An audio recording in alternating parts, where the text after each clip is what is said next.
સૌને નમસ્કાર.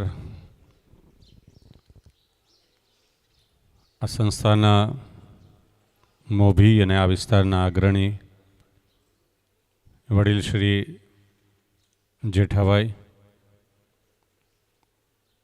સંસ્થાના આચાર્યશ્રી, તમામ અધ્યાપકશ્રીઓ, વિદ્યાર્થી ભાઈઓ બહેનો, ઘણી બધી વાત મારા વિશે આમ તો જેઠાભાઈ અને આચાર્યશ્રીએ કરી. મને એમ હતું કે હું વિદ્યાર્થીઓ સાથે વાતચીત કરું તો મને કંઈક શીખવા મળશે. માણાવદર વિસ્તારના યુવાન કોલેજના દીકરા દીકરીઓ એમના જીવન વિશે, એમની કેવી તત્પરતા છે, એમના કેવા સપનાઓ છે, એ જીવનમાં શું કરવા માગે છે, આટલી ઉર્જાના અખૂટ ભંડાર એવા યુવાનો એમના જીવન વિશે શું વિચારે છે. કારણ કે આ ઉંમર જ એવી છે.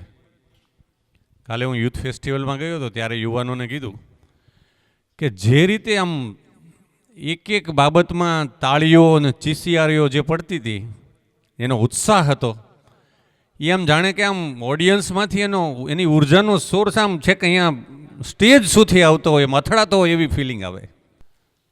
આટલી ઉર્જાના ભંડાર યુવાન દીકરા દીકરીઓ હોય એ શું ન કરી શકે, એ શું ન કરી શકે. વાત સાચી છે ને? બરાબર ને? તમને એવું લાગે છે કે અહીંયા આ એસપી સાહેબ આવ્યા છે એ કોઈ વિશેષ ક્યાંયથી આમ બ્રહ્માજીએ નવું સર્જન કરીને મોકલ્યા છે એને એટલે અહીં આવી ગયા છે? તમે લોકો તો બહુ સારી સંસ્થામાં ભણો છો, તો ધૂળી શાળામાં ભણ્યો છું, અને કોલેજ એવી રીતે કરી છે કે 5 કિલોમીટર સાયકલ દ્વારા અપડાઉન, ગામથી ચલાલા, ત્યાંથી બસમાં 24 કિલોમીટર અપડાઉન, અને ફરી પાછો એ જ રૂટ. આવી રીતે તો કોલેજ કરી છે. કોઈ સફળ થવા માટે કે જીવનમાં કશુંક પ્રાપ્ત કરવા માટે બહુ વિશેષ સુવિધાઓની બહુ જરૂર પડતી નથી. એ માણાવદરમાં રહીને પણ સફળ થઈ શકે દીકરા દીકરીઓ. તમને એવો ક્યારે વિચાર આવે છે કે માણાવદર નાનું ગામ છે, તમે ક્યાંક અમદાવાદમાં સુરતમાં ભણતા હોય તો વધારે સફળ થવાના ચાન્સ વધી જાય, એવો વિચાર આવે છે? તમને એવો ક્યારે વિચાર આવે છે, કદાચ આજુબાજુના ગામડામાંથી પણ આવતા હશે, અપડાઉન કરતા હશે, કે મારા પપ્પા ખેડૂત છે, ખેતી કરે છે, મારા માતા પિતા અભણ છે, આવો વિચાર આવે છે? આવો વિચાર આવતો હોય તો કાઢી નાખજો. તમારી સફળતા માટે, તમારે જીવનમાં કશુંક મેળવવું છે, એ મેળવવા માટે, એ પ્રાપ્ત કરવા માટે તમે ગ્રામ્ય વિસ્તારમાંથી આવો છો કે શહેરી વિસ્તારમાંથી આવો છો, તમે ગરીબ કુટુંબમાંથી આવો છો કે ધનવાન કુટુંબમાંથી આવો છો, તમે આર્ટ્સમાં ભણો છો, સાયન્સમાં ભણો છો, કે કોઈ પ્રોફેશનલ ડિગ્રી એન્જિનિયરિંગ, મેડિકલ એ કરો છો, આની સાથે બહુ સફળતાનો આધાર નથી. જીવનમાં કશુંક મેળવવા માટે આ બધા પાસાઓ અગત્યના નથી. અગત્યનું શું છે? તમે શું વિચારો છો, તમારું માઇન્ડસેટ કેવું છે, જીવન પ્રત્યેનો તમારો અભિગમ કેવો છે, તમારો એટીટ્યુડ કેવો છે, તમે જીવનમાં તમારી સાથે, તમારી આસપાસ બનતી ઘટનાઓને તમે કેવી રીતે લો છો. વ્યક્તિને સફળ થવા માટે આ પરિબળો અગત્યના છે. આમાં મારી સાથે કોઈ અસહમત થાય છે? કોઈને એવો વિચાર આવે છે કે ગામડામાંથી હું આવું છું એવું? કેટલા દીકરા દીકરીઓ અપડાઉન કરે છે અહીંથી? ગામડામાંથી કેટલા લોકો આવે છે? બધા ગામડામાંથી. 70% તો તમારે અપડાઉન કરીને આવે છે ગામડામાંથી. તમે ક્યારેય એવું વિચારો છો કે તમારા દિવસના 24 કલાકમાંથી તમે અભ્યાસક્રમ ઉપરાંત તમારા જીવન વિશે તમે કેટલા કલાક તમે આપો છો? તમારા પોતાના માટે પોતાનું જીવન તમે શું કરવા માગો છો? તમારી ઉર્જાને તમે કઈ દિશામાં ચેનલાઇઝ કરવા માગો છો? એના માટે તમે સમય કાઢો છો? કાઢો છો? તો કાઢવો જોઈએ. કારણ કે તમે 11-12 પૂરું થઈ જશે, કોલેજના FY, TY પૂરું થઈ જશે. આ તમારો જે નિયમિત અભ્યાસક્રમ છે, 1 વર્ષ પછી બીજું વર્ષ, એના પછીનું બીજું વર્ષ, આમ જતાં જતાં તમારા અભ્યાસના વર્ષો પૂરા થશે અને તમારી સામે જીવનની વાસ્તવિકતાઓ ધીમે ધીમે સામે આવવા મળશે. આમાં કયા BA, BCom અને સાયન્સના પણ વિદ્યાર્થીઓ છે. એટલે આર્ટ્સ, કોમર્સ અને સાયન્સ બધા જ વિદ્યાર્થીઓ છે ને અહીંયા. આર્ટ્સથી શરૂ કરીએ. એટલે હું આર્ટ્સનો વિદ્યાર્થી છું. એટલા માટે કે અમે જ્યારે હું આર્ટ્સ કોલેજમાં BA કરતો હતો ત્યારે બધાના મનમાં બધા જે આજુબાજુમાં બધા વાતો કરે, ઘરે સગા સંબંધી બધા વાતો કરે, મા બાપને એવું કે આર્ટ્સમાં ક્યાં નોકરી મળે છે. આવું નથી હોતું. રોજગારી, નોકરી એ તમારી ડિગ્રીને આધીન નથી, એ તમારા કૌશલ્યને આધીન છે, તમારી સ્કિલને આધીન છે. તમારામાં કેવી આવડત છે, એ વિષયને તમે કેટલો આત્મસાત કર્યો છે, એના આધારે તમારી નોકરી કે રોજગારી નક્કી થાય છે, નહીં કે તમારા પ્રમાણપત્ર ઉપર. એટલે જે છેલ્લા 2-3 દાયકાઓમાં જે શિક્ષિત બેરોજગારીનો પ્રશ્ન વધ્યો છે ને, એનું કારણ કે વિદ્યાર્થીઓ જે ભણે છે એ એનામાં આત્મસાત નથી કરી શકતા, એનામાં એ કૌશલ્યો, એ ગુણ એનામાં ખીલવી નથી શકતા. સમજો કે આર્ટ્સનો વિદ્યાર્થી હોય, ભાષાનો, આપણે ગુજરાતી ભાષા પહેલા ધોરણથી ભણીએ છીએ, પછી MA સુધી ગુજરાતીમાં ભણે એટલે 15 ને 2 17 વર્ષનો અભ્યાસક્રમ થયો. 12 ધોરણ સુધી ગુજરાતી વિષય ભણ્યા, પછી FY, TY ના 3 વર્ષ અને 2 વર્ષ માસ્ટર ડિગ્રીના. 15 વર્ષ આપણે ગુજરાતી ભાષામાં અભ્યાસક્રમ કર્યો હોય, અભ્યાસ લીધો હોય, શીખ્યા હોય, તો એમને કમસે કમ ભાષાના 4 કૌશલ્યો તો બેઝિક આવડવા જોઈએ ને. સમજો કે સારું લેખન તો કરી શકવા જોઈએ, મૌલિક લેખન, ક્રિએટિવ રાઇટિંગ તો કરી શકવા જોઈએ. જે વિષયમાં આપણે 17 વર્ષ સુધી અભ્યાસક્રમ શીખ્યા હોય, જે વિષય ભણ્યા હોય, એ વિષયમાં એટલું તો આપણું કૌશલ્ય આવવું જોઈએ કે આપણે મૌલિક લખાણ કરી શકીએ સારું. આપણું કથન કૌશલ્ય, આપણે સારું બોલી તો શકવા જોઈએ ગુજરાતી ભાષામાં. 17 વર્ષ સુધી આપણે ગુજરાતી વિષય સાથે જો અભ્યાસ કર્યો હોય, 17 પરીક્ષાઓ આપી હોય ગુજરાતી વિષયમાં, તો કમસે કમ ગુજરાતી જે ભાષાનું જે 4 કૌશલ્યો પૈકીના એક કૌશલ્ય, એમનું કથન, વક્તૃત્વ, તમે સારી રીતે બોલી શકવા તો જોઈએ ગુજરાતી ભાષામાં, લખી શકવા જોઈએ. તો આજે સારું લેખન કરી શકે કે સારું બોલી શકે એવા લોકોને રોજગારી માટે કોઈને કહેવા નથી જવું પડતું. તમારા માર્ક્સ કેટલા છે એ કોઈ પૂછશે નહીં. તમે સારા મીડિયાના એન્કર બની શકો, કોઈ ચેનલના સારા શો કરી શકો, કોઈ સારા સ્ટેજ પ્રોગ્રામમાં એનાઉન્સર તરીકે તમે તમારી ભૂમિકા ભજવી શકો. પણ આવું આપણે કરતા નથી. પછી MA ગુજરાતી થઈને આપણે કદાચ ફર્સ્ટ ક્લાસ થઈ ગયા હોય અને પછી એમ કહીએ કે રોજગારી નથી મળતી, તો ડિગ્રીનો વાંક નથી. ક્યાંક ને ક્યાંક આપણે આપણા જે વિષય ભણ્યા છીએ એમાં ક્યાંક કચાશ છોડી છે. શૈક્ષણિક સંસ્થાઓ અને અધ્યાપકો પણ આ બાબતે બાળકોને સ્કિલ બેઝડ જે વિષય ભણે એને આત્મસાત કરે, એટલે એમણે રોજગારી મેળવવા માટે જવું નહીં પડે. કોમર્સનો વિદ્યાર્થી હોય, બીકોમ થાય, 3 વર્ષ સુધી ગ્રેજ્યુએટ થાય અને એને કોમર્શિયલ કોરસ્પોન્ડન્સ કરતા ન આવડે, કોઈ નાની પેઢીનો પત્ર વ્યવહાર કરી શકે, કોઈ બેંકમાં જાય એમણે કેવી રીતે એમનું જમા ઉધાર મેન્ટેન કરી શકે, એ નાની પેઢીનું બેલેન્સ શીટ કેવી રીતે જોઈ શકે, આ સામાન્ય છે.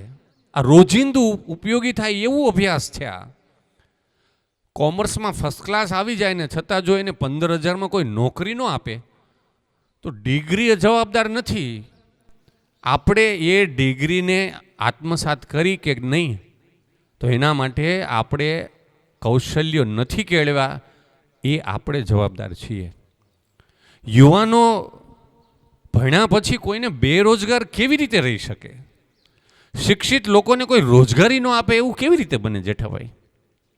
આવું શક્ય છે? કોઈ પણ ગુણ હોય, એક સામાન્ય તમે સમજો, તમારા માણાવદર જેવા ગામમાં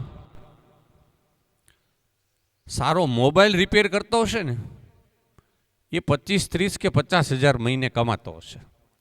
ખોટી છે મારી વાત? એનો અભ્યાસક્રમ તમે જોશો ને તો 10 ધોરણ કે 12 ધોરણ પાસ થયા હશે. 10-12 ધોરણ પાસ થયેલી વ્યક્તિ સારું કોઈ ગેરેજ ચલાવતો હશે, મોટરસાયકલ સારું રિપેર કરતો હશે, એ સારો મોબાઈલ રિપેર કરતો હશે, મેં મોબાઈલ રિપેરિંગની દુકાન હશે, એક સારું સુથારી કામ કરતો હશે, એક સારું કડિયા કામ કરતો હશે. એ સારામાં સારી રોજગારી મેળવે છે અને છતાંય એની પાસે લોકો જાય ને ત્યારે એ 3 જણાને ના પાડે ત્યારે 1 જણનું કામ લે, અથવા એને એમ કે હું અઠવાડિયા પછી હું ફ્રી છું, હમણાં મારી પાસે ટાઈમ નથી. અને છતાં લોકો રાહ જુએ અઠવાડિયા સુધી અને એની જ પાસે કામ કરાવે. આપણે કોઈ મોબાઈલ રિપેર કરવા જઈએ, 1 વાર 2 વાર, પાછો બીજા દિવસે ખરાબ થયો, પાછા ગયા પછી પાછો અઠવાડિયા પછી ખરાબ થયો, એની પાસે આપણે ફરીવાર નહીં જઈએ, કારણ કે એના કામમાં એની નિપુણતા નથી, એ સારું કામ નથી આપતો, સારું રિઝલ્ટ નથી આપતો. તો શૈક્ષણિક અભ્યાસ કે ડિગ્રી મેળવેલી વ્યક્તિ જો એના વિષયમાં આવી નિપુણતા ન કેળવે તો એને કોણ નોકરીએ રાખશે? રોજગારી કોણ આપશે? તમે સારા ખેડૂત પણ બની શકો, જરૂર નથી કે બધા જ લોકો અધિકારી જ બને, જરૂર નથી. એનાથી વધારે આગળ કહું, તમે આ સોશિયલ મીડિયાના જમાનામાં તો ઘણા બધા ઓછું ભણેલા લોકો પોતાની સ્કિલને યુટ્યુબ કે એવા માધ્યમથી લોકો આમાં ખૂબ એના કૌશલ્યો આમાંથી કેળવતા હોય છે. પણ ઘણીવાર આપણે એનો પોઝિટિવ ઉપયોગ કરીએ છીએ કે કેમ? હું તમને એની એક નેગેટિવ સાઈડ કહું કે લોકો ઉપયોગ કરે છે. દાખલા તરીકે 2020માં હું જ્યારે બોટાદ એસપી હતો ત્યારે એક કિસ્સો આખા ગુજરાતમાં 181 અભયમની જે મહિલાઓ હોય, એની કાઉન્સિલર હોય, એ 34 જિલ્લાની આ અભયમમાં જે મહિલા કામ કરતી હોય એમના નંબર મહિલા અને બાળ સુરક્ષા વિભાગમાં ડિસ્પ્લે કરેલા હોય, ઓનલાઈન હોય, સાઇટ ઉપર હોય. એક વ્યક્તિ આવી જે મહિલાઓ હતા એના નંબર લઈ અજાણ્યા નંબરથી વોટ્સઅપ ઉપર એમને ગમે તેવા બીભત્સ અને કોમેન્ટ કરીને એવા મેસેજ કર્યા કરે. વડોદરામાં પણ આવો કિસ્સો, મહેસાણામાં પણ આવો કિસ્સો, આવા 3-4 શહેર અને જિલ્લાઓમાં મહિલાઓને ટાર્ગેટ કરી અને કોઈ એક અજાણી વ્યક્તિ એમના નંબર ઉપર અજાણ્યા નંબરથી વોટ્સઅપમાં એમને મેસેજ કર્યા કરે. ખૂબ મહેનત કરી. અમારે એ કિસ્સો બોટાદમાં પણ બન્યો. એક મહિલા કાઉન્સિલરને ગમે તેવા મેસેજ એક અજાણ્યા નંબરથી આવે. તપાસ કરી, ખૂબ ટીમ લગાડી વડોદરાની ક્રાઇમ બ્રાન્ચ સાથે સંપર્ક કર્યા, એમને પણ મહેનત કરી, બીજા 2-3 જિલ્લાએ પણ મહેનત કરી, 3-4 મહિના સુધી અલગ અલગ ટીમોએ મહેનત કરી. આખરે બોટાદમાંથી એ પકડાયો. શું કરતો હતો એ? 10 ધોરણ પાસ.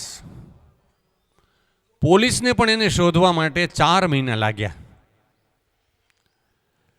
એણે યુટ્યુબમાં વિડીયો જોઈને એટલી બધી સ્માર્ટનેસ મેળવી લીધી હતી કે પોલીસને પણ કેવી રીતે મિસગાઈડ કરવા, પોલીસની જે તપાસ હોય, જે ટેકનિકલ સર્વેલન્સ ટીમ હોય તો એ કેવી રીતે પકડે, અજાણ્યા લોકો હોય, સાવ અભણ કે સાવ સાદા મોબાઈલ રાખતા હોય, એમના નંબરમાં ઓટીપી લઈને પોતાનામાં લઈને પછી વોટ્સઅપ એનામાં ડાઉનલોડ કરીને મેસેજ કરે. આટલી હોશિયારી જો માણસ એણે પોઝિટિવ દિશામાં એમણે જો આ એનર્જી વાપરી હોત તો એ કદાચ એ સારું એવું કોઈ યોગ્ય દિશામાં સારો એવો નિષ્ણાંત બની શક્યો હોત. ઘણીવાર આપણે આપણી ઉર્જાને યોગ્ય દિશામાં જો વાળીએ નહીં તો નકારાત્મક દિશામાં આપણી એનર્જી વપરાય. અને એ નકારાત્મક દિશામાં જો આપણી એનર્જી વપરાય તો એનું પરિણામ ક્યાંક ને ક્યાંક સમાજને નુકસાન કરી શકે. એટલે યુવાનોને સૌથી પહેલી બાબત કે આપણને મળેલી ઉર્જાનો આપણે યોગ્ય દિશામાં ઉપયોગ કરીએ છીએ ખરા? ઉર્જા દરેકને સરખી મળી છે. પ્રકૃતિએ સૌને ઉર્જા સરખી આપી છે.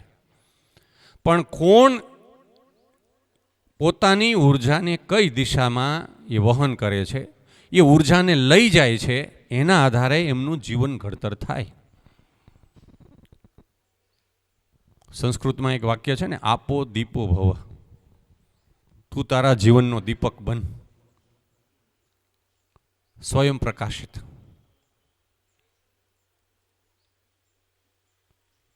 અને એના માટે બહુ સુવિધાઓની સગવડતાની જરૂર નથી. એના માટે આપણે ગામડામાંથી આવીએ છીએ કે શહેરમાંથી આવીએ છીએ એ પણ જરૂર નથી. એના માટે આપણા ઘરની આર્થિક પરિસ્થિતિ સારી છે કે નબળી છે એની પણ જરૂર નથી. એટલા માટે હું આ વાત કરું છું કે ભારતમાં સૌથી જે શ્રેષ્ઠ પરીક્ષાઓ લેવાય છે બધી નેશનલ લેવલની, નીટ હોય, ZEE હોય, IIT માટેની હોય કે પછી પબ્લિક સર્વિસ માટેની UPSC હોય, રાજ્ય કક્ષાની GPSC હોય, મેનેજમેન્ટની CAT એક્ઝામ હોય, આ બધી પરીક્ષાઓમાં 10માંથી 3 થી 4 બાળકો એવા હોય છે કે જે સાવ ગામડામાંથી આવતા હોય છે, જેમના મા બાપ ખૂબ ઓછું ભણેલા હોય, જેમની આર્થિક પરિસ્થિતિ ખૂબ જ નબળી હોય, કાં તો એના મા બાપ કોઈની મજૂરી કામ કરીને કરતા હોય, સામાન્ય ખેડૂત હોય, શાકભાજીનો નાનો મોટો વ્યવસાય કરીને પોતાનું ગુજરાન ચલાવતા હોય. આવા લોકોના દીકરા દીકરીઓ રાજ્યની કે દેશની સૌથી શ્રેષ્ઠ એવી પરીક્ષાઓ એમાં સફળતા મેળવે છે. એનો મતલબ એમ કે એમને આવા પરિબળો નડતા નથી. એટલે પહેલી બાબત કે તમે કયો વિષય ભણો છો, તમે કઈ શાખાના વિદ્યાર્થીઓ છો એ અગત્યનું નથી, પણ એ વિષય કે એ શાખામાં તમે કેવી રીતે ભણો છો એ અગત્યનું છે. તમે ક્યાંથી આવો છો, તમારું શું બેકગ્રાઉન્ડ છે એ પણ અગત્યનું નથી. તો શું અગત્યનું છે કે તમે જીવનમાં તમારો સમય કેવી રીતે પસાર કરો છો.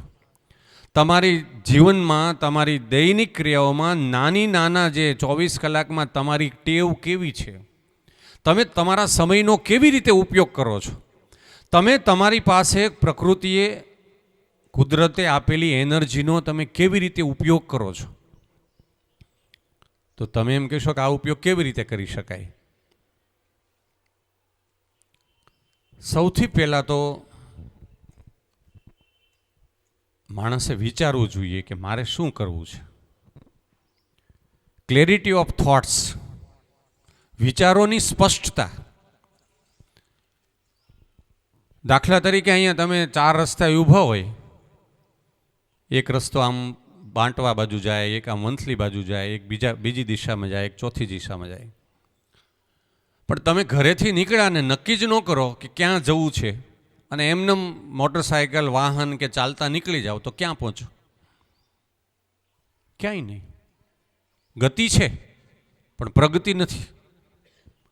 ગતિ છે, જીવનમાં ગતિ તો રહેવાની છે, આમ બી રહેવાની છે. કારણ કે જીવન છે ત્યાં સુધી ગતિ તો રહેવાની જ છે, મોટા તો થવાના જ છીએ. પણ જો એને દિશા આપવામાં ન આવે તો સૌથી પહેલાં તો આપણે નક્કી કરીએ કે મારે ક્યાં પહોંચવાનું છે. જે લોકો, જે વિદ્યાર્થીઓ પોતાના જીવનમાં અથવા વિદ્યાર્થી કાળમાં પોતે નક્કી કરે છે કે આગામી 1 વર્ષમાં, 3 વર્ષમાં, 5 વર્ષમાં મારે ક્યાં પહોંચવું છે, હું ક્યાં હોઈશ, અને બીજા વિદ્યાર્થીઓ જે નક્કી કરતા નથી, આ બેયનો તફાવત એમને, દાખલા તરીકે એક હોલમાં તમે ફૂટબોલ, એક ગ્રાઉન્ડ છે એમાં તમે ફૂટબોલથી એમ જ રમો છો, એક આ બાજુ કિક મારે, એક આ બાજુ કિક મારે, એક સામેથી કિક મારે, તો એ બોલની દિશા નક્કી નહીં થાય. એ ગમે ત્યાં આમ આખા મેદાનમાં ફર્યા કરશે. પણ બંને બાજુ ગોલ પોસ્ટ હોય, નક્કી કર્યું છે કે આ બાજુના જે રમતવીરો છે એમણે સામેના ગોલ પોસ્ટમાં એમણે આ ફૂટબોલના દડાને નાખવાનો છે. આ બાજુની જે ટીમ છે એમના માટે ધ્યેય છે કે સામેનો ગોલ પોસ્ટ છે એમાં એમણે આ ફૂટબોલનો દડાને લઈ જવાનો છે. તો બેય ટીમનું ધ્યેય નક્કી છે. હવે એમાં એ મહેનત કરે છે, પણ ગોલ પોસ્ટ જ ન હોય અને બંને ટીમને એમ કહે કે હવે તમે આ ફૂટબોલથી રમો, તો કંઈ પરિણામ આવશે? નહીં આવે. ગમે ત્યાં આખા મેદાનમાં બધા જ લોકો કિક માર્યા કરશે ને દડો ફેર્યા કરશે. આપણું જીવન આવું છે. જે લોકો નક્કી કરે છે કે 1 વર્ષ પછી, 3 વર્ષ પછી, 5 વર્ષ પછી, 10 વર્ષ પછી મારે મારા જીવનને ક્યાં લઈ જવું છે, એ લોકો અવશ્ય પહોંચે છે. થોડુંક આમ તેમ થઈ શકે કદાચ, પણ જે લોકો નક્કી જ નથી કરતા એ પેલા મેદાનમાં ફૂટબોલ જેમ રાઉન્ડ રાઉન્ડ ફેર્યા કરે છે એવી રીતે એનું જીવન રાઉન્ડ રાઉન્ડ ફેર્યા કરે છે. ક્યાં ગયા હતા? તો કે ક્યાંય નહીં. ગતિ તો છે જ. જીવન તો એ 5 વર્ષનું થશે, 10 વર્ષ, 15 વર્ષ, 20 વર્ષ, 25 વર્ષ, 50 વર્ષનું જીવન પૂરું થઈ જશે. આ બેયમાં તફાવત છે. આવા લોકોમાં બંનેમાં તફાવત છે. આનો એક વૈજ્ઞાનિક સર્વે થયો. અમેરિકાની બોસ્ટન યુનિવર્સિટી છે, ત્યાં બોસ્ટન બંદર પણ છે. બોસ્ટન બંદર તમે સમાજ વિદ્યામાં ભણ્યા હશો ક્યાં. બોસ્ટન ટી પાર્ટી અમેરિકાના સ્વાતંત્ર્ય સંગ્રામનો એક મોટો બનાવ છે. બોસ્ટન ટી પાર્ટી ઇતિહાસના વિદ્યાર્થીઓને ખબર હશે. એ બોસ્ટન બંદરથી 100 નાવિકોને, એટલે 100 જે જહાજ અહીંયાથી ઉપડે એવા 100 જહાજના જે કેપ્ટન હતા એમને બધાને પૂછવામાં આવ્યું કે તમે આગામી 1 વર્ષમાં ક્યાં હશો? એ 100માંથી 100 ને નક્કી જ હતું. 2-5 લોકોને કદાચ ખબર નહોતી કે એક્ઝેક્ટ ક્યાં જવાનું, શું કરવાનું છે, કેવી રીતે. તો 95% નાવિકોને નક્કી જ હતું કે અમે અહીંથી શરૂ કરશું તો આટલા સમય પછી અમે આટલું અંતર કાપશું, એના પછી અહીંયા જશું. કારણ કે એમની જ્યારે દરિયાઈ મુસાફરી કરે તો એમનો અંતર, એમનો સમય અને કેટલી મુશ્કેલીઓ ક્યાં આવી શકે એ બધું નક્કી જ હોય છે કે અમે આટલા કલાકે અહીંયા, આટલા દિવસે અહીંયા પહોંચશું, આટલા દિવસે અહીંયા પહોંચશું. એવી રીતે બોસ્ટન યુનિવર્સિટીના ગ્રેજ્યુએટના 100 વિદ્યાર્થીઓને પૂછવામાં આવ્યું. એમાંથી 5-7 વિદ્યાર્થીઓને નક્કી હતું કે અમે આગામી 5 વર્ષમાં અહીંયા પહોંચી ગયા હોઈશું. 92, 94, 95% વિદ્યાર્થીઓએ નક્કી નહોતું કર્યું. પછી એટલા સમય પછી ફરી પાછા એમને જેમણે કીધું હતું કે અમે અહીંયા પહોંચશું, અમે પીજી થઈને અમે અમુક કંપનીમાં નોકરી કરતા હશું, અમે આવો વ્યવસાય કરતા હશું, જેમણે નક્કી કર્યું હતું, જે 5-7% યુવાનોએ, એ લોકો બધા જ ત્યાં પહોંચી ગયા હતા. પણ જે 92-93% જેમણે નક્કી જ નહોતું કર્યું કે એમણે ક્યાં જવાનું છે એવું, એ લોકો હજુ પણ 5 વર્ષ પછી ફાંફા મારતા હતા. એનો અર્થ એમ કે જીવનની પ્રાથમિકતા છે કે પહેલાં તો નક્કી કરો કે તમારે ક્યાં જવું છે. આપણે સવારે ઘરથી નીકળીએ છીએ, નક્કી હોય ને આજે હું સવારે ઉઠ્યો 6 વાગે તો મારે ઘરેથી 8:15 માણાવદર જવાનું છે એવું મારું નક્કી જ હતું, અને એટલે જ હું માણાવદર પહોંચ્યો. જો મેં સવારે ઉઠીને કાંઈ નક્કી જ ન કર્યું હોય તો ગાડીવાળાને કહું કે લઈ લો ચાલો, તો ગાડી તો ચાલશે પણ મારે જ્યાં પહોંચવું છે ત્યાં હું નહીં પહોંચી શકું. જીવનમાં જે વ્યક્તિ, જે વિદ્યાર્થીઓ પોતાના જીવનકાળમાં નક્કી કરે છે કે મારે આ સમયે આટલા વર્ષોમાં અહીંયા પહોંચવું છે, નક્કી જ ન કરે તો ક્યાંય નહીં પહોંચે. જીવન તો ચાલશે, મોટા તો થશે. આ વર્ષે ભાઈ ઠીક છે, ચાલો FYમાં એડમિશન લીધું, FY પાસ થઈ ગયા, 5-7 પ્રશ્નો નક્કી કરેલી ગાઈડ મુજબ વાંચી લીધું, યુનિવર્સિટીમાં પાસ થઈ ગયા. પાસ થવું તો બહુ સહેલું છે.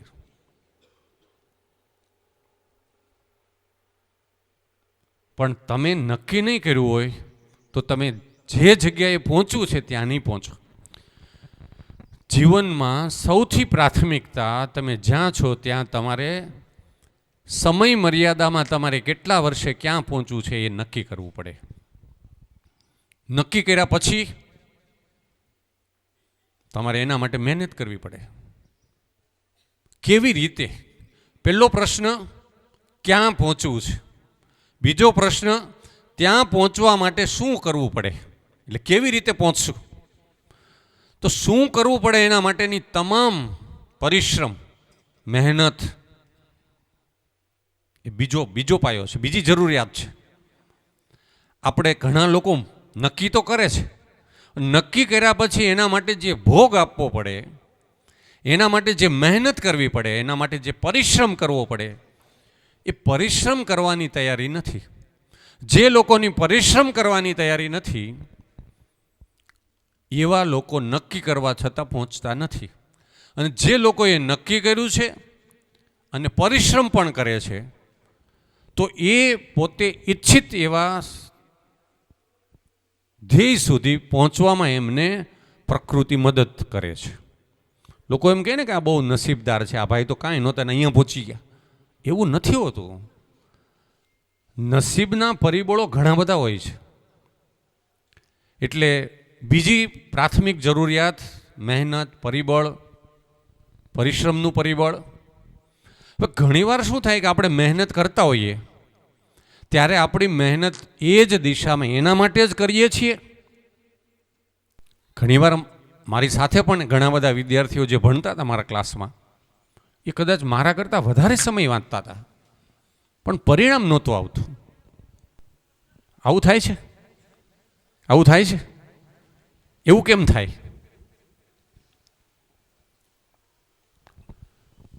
એક ઉદાહરણ આપું તમને.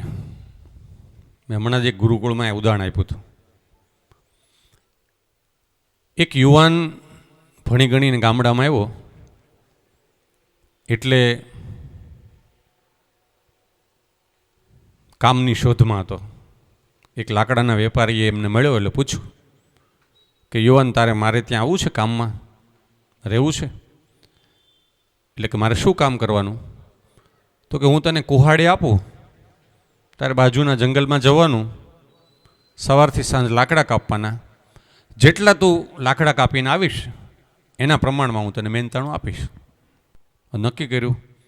યુવાનને સરસ ધારદાર એવી કુહાડી આપવામાં આવી. સવારે 8થી શરૂ કરીને સાંજના 6 વાગ્યા સુધી, બપોરે આરામ કર્યો, 8 કલાક કામ કર્યું. પ્રથમ દિવસે એમણે 8 વૃક્ષો કાપ્યા. એ જ કુહાડીથી યુવાન ફરી પાછો સવારના 8થી સાંજના 6 સુધી એટલો જ સમય, એટલી જ શક્તિ વાપરી એમણે. અને એ જ સાધનથી, સાધન, શક્તિ અને સમય એટલું જ વાપરવા છતાં એને એ દિવસે પરિણામ ઓછું આવ્યું. એમને 8 કલાક કામ કરવા છતાં 7 જ વૃક્ષો કપાયા. ફરી પાછો ત્રીજા દિવસે ગયો, એ જ સાધન, એટલો જ સમય, એટલી જ શક્તિ, સમય, શક્તિ અને સાધન ત્રણનો એટલો જ એક જ સરખો ઉપયોગ કરવા છતાં પરિણામમાં ઘટાડો થવા લાગ્યો. યુવાન મૂંઝાયો, ઘરે આવ્યો, સાંજે પેલા વેપારી મળ્યા, એમણે પૂછ્યું કે યુવાન કેમ મૂંઝાયેલો છો? એક મૂંઝવણ છે. શું? તો કે હું પહેલા દિવસે એટલો જ સમય આપ્યો, મેં એટલી જ શક્તિ વાપરી, પણ મને જે પરિણામ મળ્યું એના કરતાં દિવસે દિવસે મારું પરિણામ ઘટવા માંડ્યું છે. આવું કેમ? તો વેપારીએ એને જવાબ આપ્યો કે પહેલા દિવસે મેં જે તને કુહાડી આપી હતી એ ધારદાર કુહાડી હતી. બીજા દિવસે જે તું કુહાડી લઈ ગયો એ બુઠ્ઠી થઈ. ત્રીજા દિવસે એનાથી પણ બુઠ્ઠી થઈ. તો બુઠ્ઠા સાધનો દ્વારા જે તે સમય અને શક્તિનો ઉપયોગ કર્યો તો એમાં પરિણામ નબળું આવ્યું, પરિણામ ઘટતું ગયું. તો શું કરવું પડે? આપણે જે સાધનોનો ઉપયોગ કરીએ છીએ એ સાધનોની શાર્પનેસ વધારવી પડે. એને આપણે બીજી ભાષામાં શું કહીએ છીએ? સ્માર્ટ વર્ક કરીએ. સ્માર્ટ વર્ક એટલે શું? ઓછા સમયમાં સારું આઉટપુટ આપીએ. ઘણીવાર શું થાય કે પુસ્તક લઈને આપણે વાંચવા બેઠા હોઈએ, કલાક થઈ જાય તો પાનું એનું એ જ હોય. કલાક થઈ જાય તો પાનું ફરે નહીં. માત્ર સમય આપીએ, બધાને એમ લાગે ને આપણી જાતને પણ એવું લાગે કે આટલા કલાક હું વાંચું છું, પણ એ એટલા કલાકમાં આપણે ખરેખર આઉટપુટ આપ્યું? કેટલું આઉટપુટ આપ્યું? તો સમય જે છે એનું આયોજન, એનો સમયનો સદુપયોગ, એની સજાગતા, જ્યારે જે કામ કરીએ છીએ, સમજો કે તમારા વર્ગખંડમાં તમને જે વિષય ભણાવે છે ત્યારે તમે બીજો વિષય લઈને બેઠા હોય, પછી પાછા ઘરે એ વિષય લઈને બેસો તો તમારી મહેનત પણ ડુપ્લિકેટ થાય, સમય વધારે આપ્યો અને પરિણામ ઓછું મળ્યું. તો એક જ સમયમાં, ઓછા સમયમાં તમે વધારે પરિણામ કેવી રીતે આપી શકાય? હું તમને એનું ઉદાહરણ આપું. દાખલા તરીકે મેં જ્યારે આ પબ્લિક સર્વિસ જાહેર પરીક્ષાઓ માટેની તૈયારી ચાલુ કરી ત્યારે પહેલી પરીક્ષામાં 2001માં જાહેરાત આવી, 2004માં એનું પરિણામ આવ્યું. સાહેબે મને એવું કીધું, સાહેબ તમારી વાત ખાસ કહેજો. એટલે હું મારા ઉદાહરણ એટલા માટે આપું છું કે તમને એવું ક્યાંય ન લાગે કે અહીંયા સુધી પહોંચવા માટે મને કોઈ વિશેષ ક્યાંયથી મને કોઈ ગુણ લઈને આવ્યો હોય કે જન્મજાત કોઈ ગુણો હોય, એવું નથી. હું તમારા જેવો જ એક સામાન્ય વિદ્યાર્થી છું અને હજુ કહું છું કે મારા કરતાં અહીંયા બેઠેલા કોઈ પણ દીકરા દીકરીઓનો આઈક્યુ વધારે નથી. મારો આઈક્યુ તમારા કરતાં વધારે નથી. મારો આઈક્યુ તમારા કોઈ પણ કરતાં વધારે નથી. પણ છતાં મેં આ અલગ અલગ પદ્ધતિ છે, જે મેં કીધું ને, પહેલાં મેં નક્કી કર્યું કે મારે અહીંયા પહોંચવું છે, પછી કેવી રીતે પહોંચવું છે, પછી એના માટે જે આયોજન, જે મુશ્કેલીઓ, જે પડકાર આવે એનો સામનો કરવા માટેની તૈયારી રાખી છે. એના હું જે ઉદાહરણ આપું છું ને એટલા માટે આપીશ એમાં કે આવું તમે પણ કરી શકો. દરેકે જરૂર નથી તમે પણ અધિકારી જ બનો.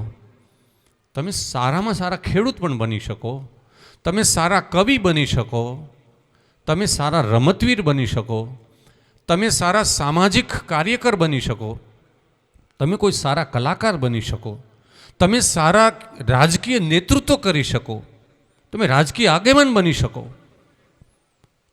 તમે સારા સાયન્ટિસ્ટ બની શકો, તમે કોઈ એવા ક્ષેત્રમાં કે જેમાં કોઈએ ખેડાણ નથી કર્યું એવા કોઈ નવીન ક્ષેત્રમાં પણ નવું ખેડાણ કરી શકો તમારી મૌલિકતાના આધારે. આવું કોઈ પણ કરી શકે. આધુનિક સમયમાં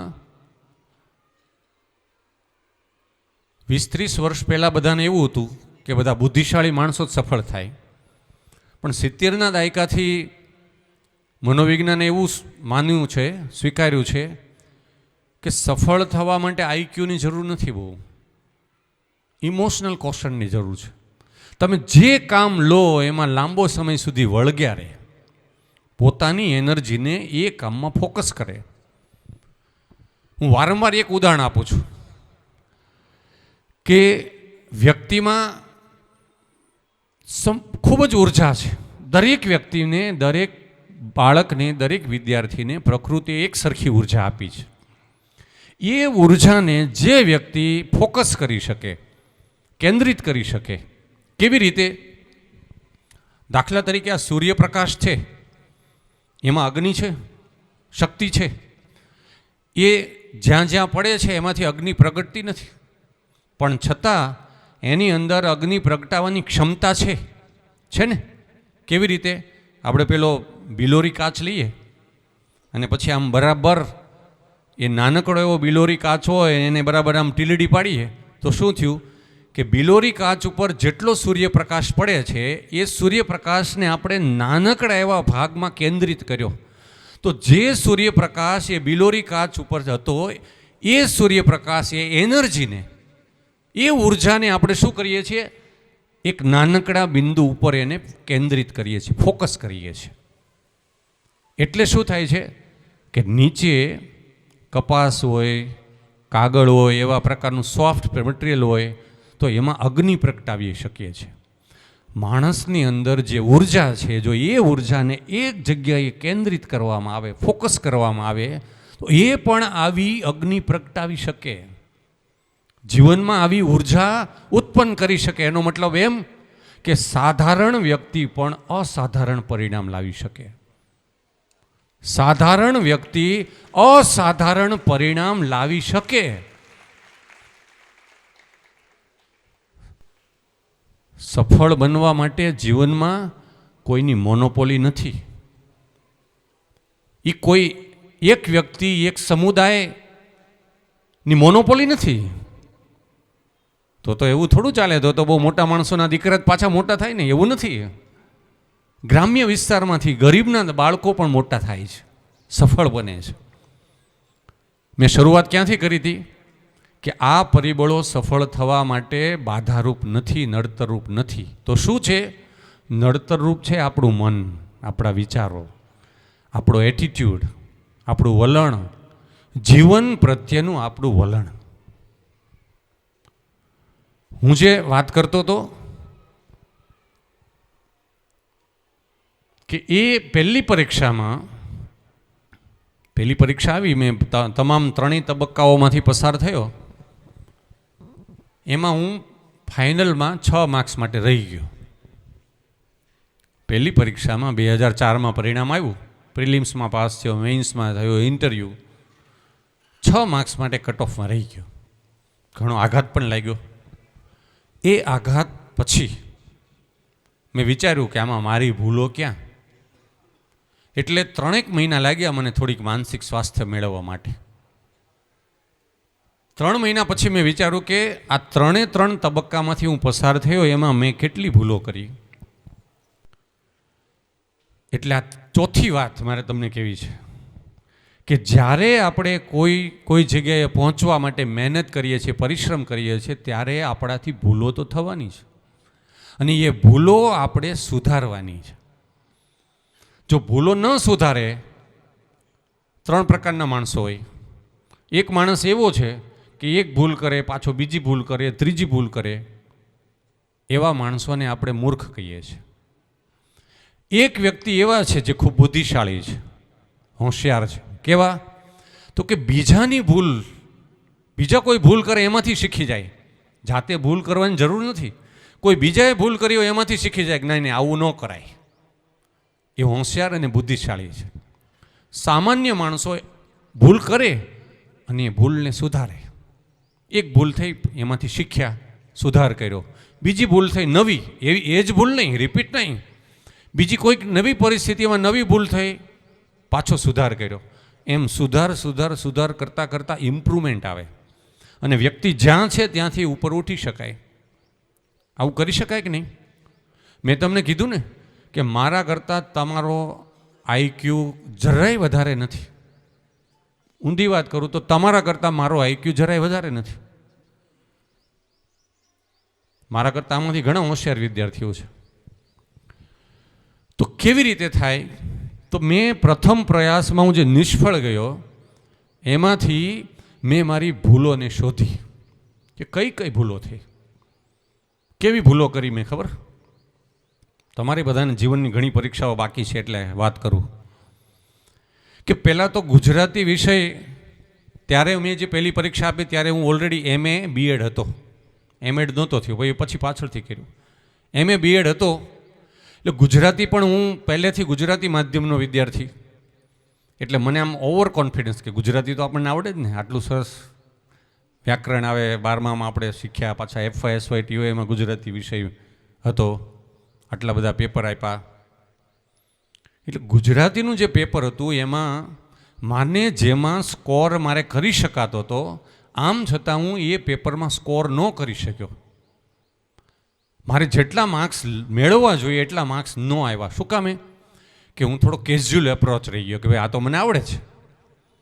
એટલે મારે જેમાં પરફેક્શન લાવવાની જરૂર હતી, દાખલા તરીકે એમાં 40 માર્ક્સનો નિબંધ પૂછાય, 20 માર્કનો અર્થ વિસ્તાર પૂછાય, 40 માર્કનું વ્યાકરણ પૂછાય 200 માર્કના પેપરમાંથી.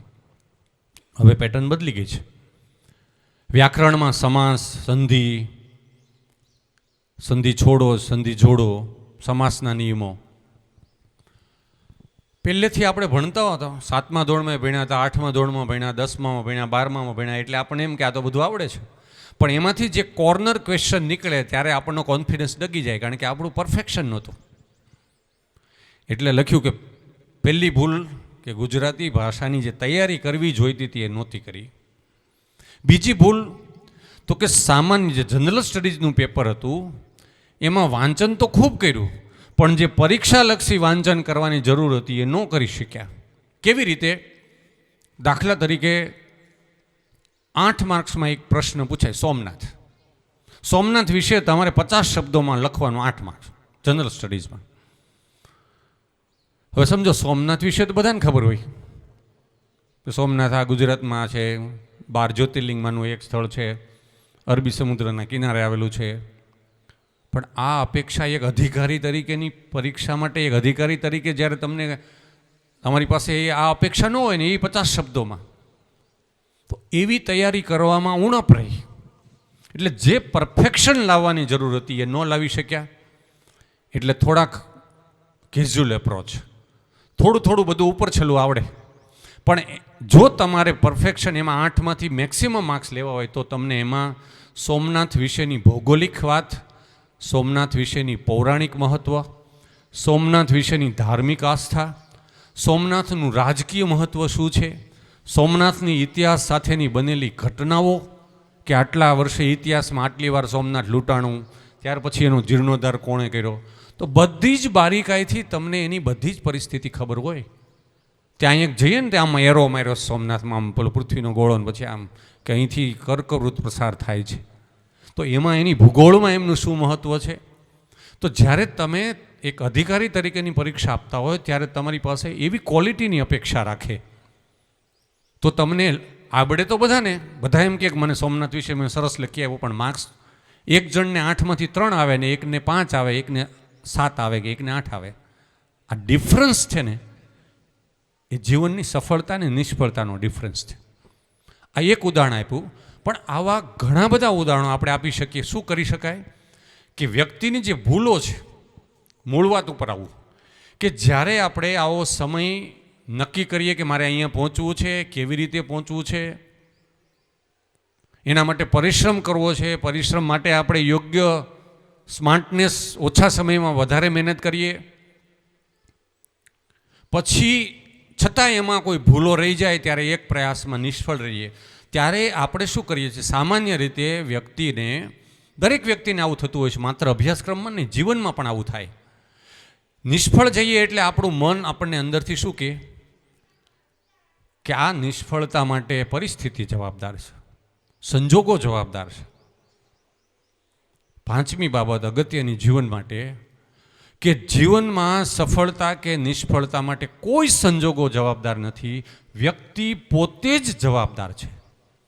આટલી એકવાર સમજણ આવી જાય, મારા જીવન માટે હું જવાબદાર છું, હું જ્યાં છું ત્યાં, હું ગરીબ છું તો એના માટે હું જવાબદાર છું, હું ભણવામાં નબળો છું તો એના માટે હું જવાબદાર છું. મારા શિક્ષકો નહીં, મારી સંસ્થા નહીં, મારી પરિસ્થિતિ નહીં, હું ક્યાંથી આવું છું, ગામડામાંથી આવું છું, મારા મા બાપ અભણ છે, મારી આર્થિક પરિસ્થિતિ મારા કુટુંબની નબળી છે, એ જવાબદાર નથી.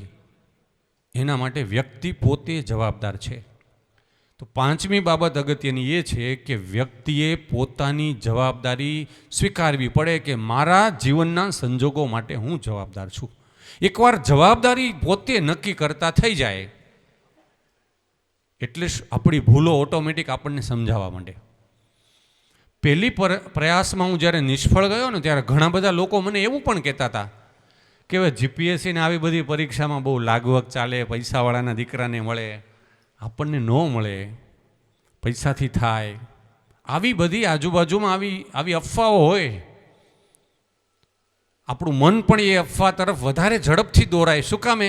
કે આપણા મનને પણ એવો બચાવ કરવો ગમે છે, કારણ કે હું જવાબદાર નથી, એના માટે આટલી પરિસ્થિતિ જવાબદાર છે, એવું આપણું મન માની લે છે. આ માત્ર એક પરીક્ષા માટે નહીં, જીવનના દરેક સમયે, દરેક કાર્યમાં અને દરેક પરિસ્થિતિમાં આપણું મન એવું જ માને છે કે આ પરિણામ માટે હું જવાબદાર નથી.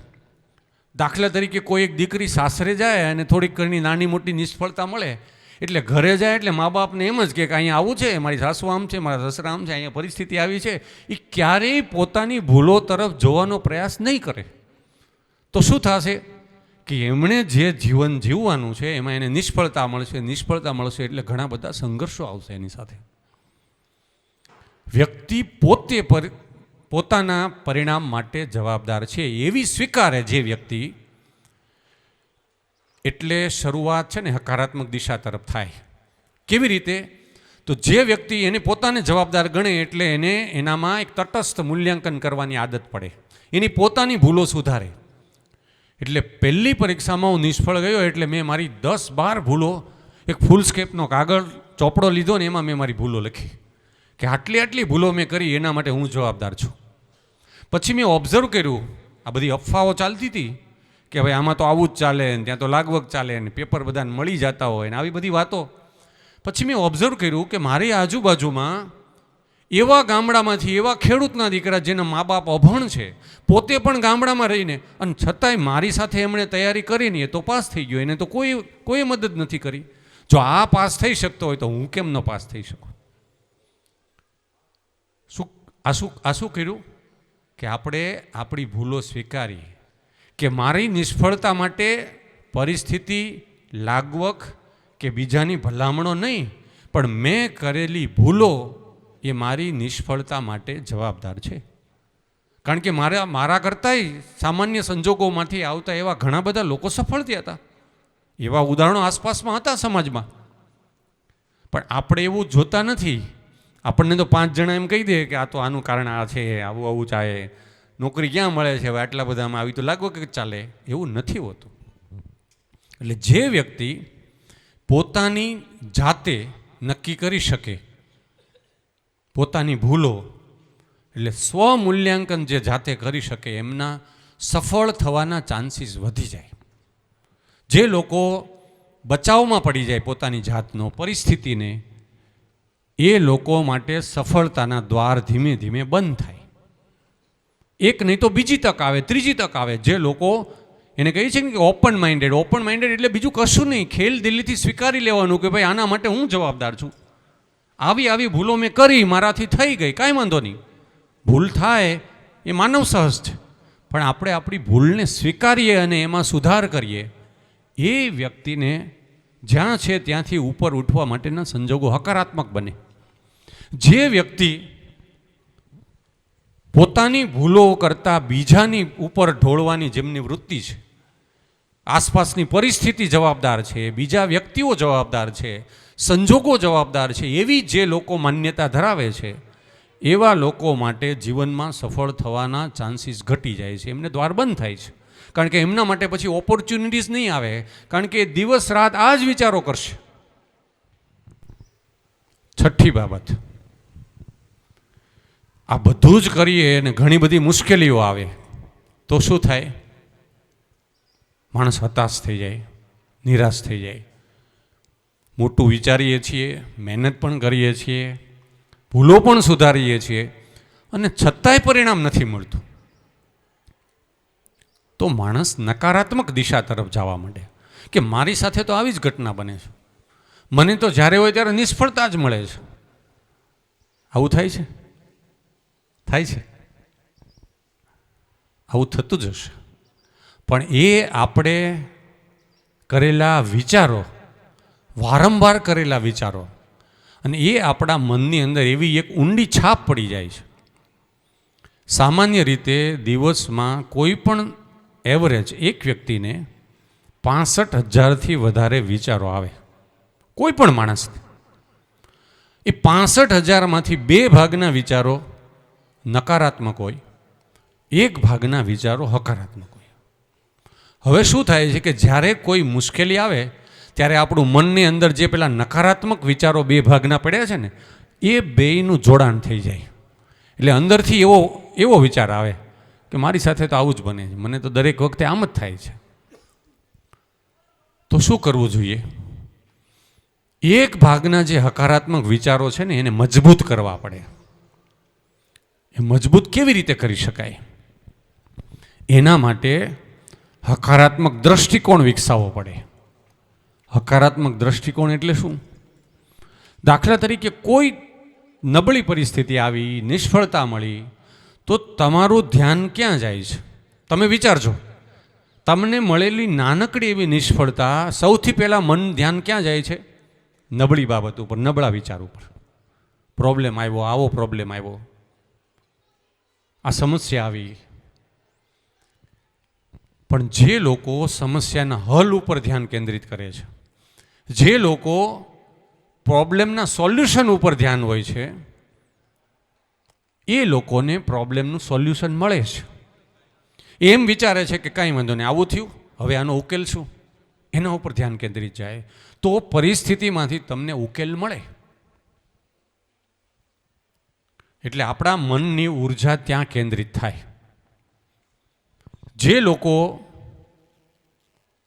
નબળા પરિસ્થિતિ અથવા નબળા વિચારો ઉપર એમનું ધ્યાન કેન્દ્રિત કરે, એની ટેવ પડે. એટલે 7મી બાબત એ કે દરરોજ તમારે હકારાત્મક વિચારો કરવાની ટેવ પાડવી પડે. અને ટેવ કેવી રીતે પડે? તમે આજથી નક્કી કરો કે દરરોજ તમે તમારા જે ક્લાસમેટ્સ છે એનામાં કોનામાં કઈ સારી ક્વોલિટી છે, કોનામાં કયો સારો ગુણ છે, એનું તમે નોટ ડાઉન કરો. કે આ બેનપણીમાં કે આ મિત્રમાં કયો સારો ગુણ છે. કોઈએ સારું વ્યવહાર કર્યો, સારું વર્તન કર્યું, તો તમે એની એક નોંધ લો કે આ વ્યક્તિ આજે શું સારો વ્યવહાર કર્યો. તમે કોઈક જગ્યાએ સારું વાંચ્યું તો એમાં સારું શું હતું. તમે કોઈ ટીચરે આજે સારી વાત કરી વર્ગખંડમાં, એક શિક્ષકે વાત કરી, તો એમાંથી તમે નોંધ કરો કે આજે આ પીરિયડમાં હું સારું શું શીખ્યો.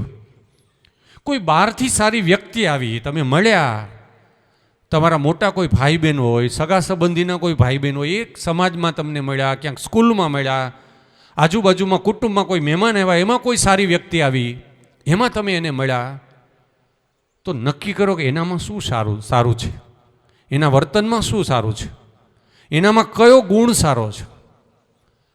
દરરોજ આવી વ્યક્તિને, અન્ય વ્યક્તિને અથવા કંઈક જોવાથી, કંઈક સાંભળવામાં તમે જોયા કરશો એટલે મન છે ને, જે પેલું 1 ભાગના હકારાત્મક વિચારો છે ને, એને બળ મળશે. આપણે પ્રાર્થના સભામાં નાની એવી વાર્તા કરીએ છીએ, કોઈ મહાપુરુષની એવી સારી જીવનની સારી વાત કરીએ છીએ. એ શું કામ કરીએ છીએ? કારણ કે એ વિચાર આપણા મનમાં જશે તો આપણા જે 1 ભાગના હકારાત્મક વિચારો છે એને બળ મળે, એને વધારે ધક્કો લાગે, અને પેલા જે નકારાત્મક વિચારો છે એને દબાવી દેવાની એક તક મળે. તો આ ટેવ પાડવી પડે. સતત તમારે દરેક વ્યક્તિએ દરરોજ નવા વિચારો, હકારાત્મક વિચારો કર્યા કરવા પડે. આનું એક વિજ્ઞાન છે. અને છેલ્લા 50 વર્ષમાં આ મનનું વિજ્ઞાન ઉપર દુનિયામાં સૌથી વધારે પુસ્તકો લખાયેલા છે. આ મનનું વિજ્ઞાન જે છે, તમે કોઈ પણ પર્સનાલિટી કે વિશ્વની જે સૌથી બેસ્ટ સેલર બુક લઈ લો, એની અંદર આ મનના વિજ્ઞાનની વાત આવી છે. હું તમને સાદી ભાષામાં મનના વિજ્ઞાનની વાત કરું. કેવી રીતે આ મનને કેળવી શકાય, આ મનની શક્તિઓનો કેવી રીતે ઉપયોગ કરી શકાય, એના બેઝિક્સ કેટલાક. કોન્શિયસ માઇન્ડ અને સબકોન્શિયસ માઇન્ડ. આપણે એના ઉપર નથી જવું. જીવનમાં સારું જીવન જીવવા માટે આ બેનો તફાવત સમજી લેવાની જરૂર છે.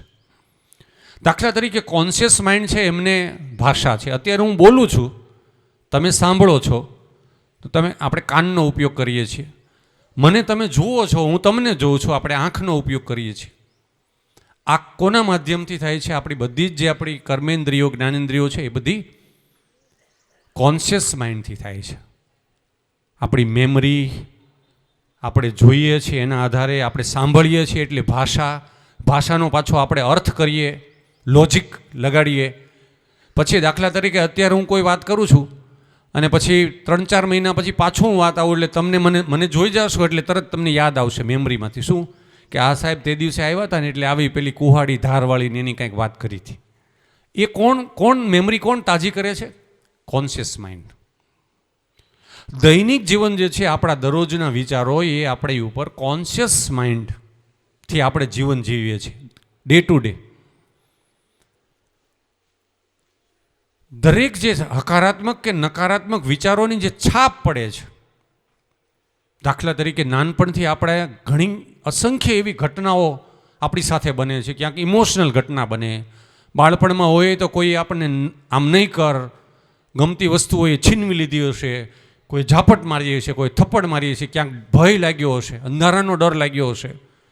આવી અનેક ઘટનાઓ આસપાસમાં, પર્યાવરણમાંથી, કુટુંબમાં, નાનપણમાં, શાળાઓમાં, શરૂઆતના વર્ષોમાં, અત્યારે પણ આવી આપણા સુધી આવી કોન્શિયસ માઇન્ડમાં અથડાતી હશે. એની ડીપ ઇમ્પેક્ટ આપણા સબકોન્શિયસ માઇન્ડ સુધી પહોંચે. આ સબકોન્શિયસ માઇન્ડની ખાસિયત અલગ છે. કોન્શિયસ માઇન્ડ છે એ ભાષાથી સમજે છે, શબ્દોથી સમજે છે.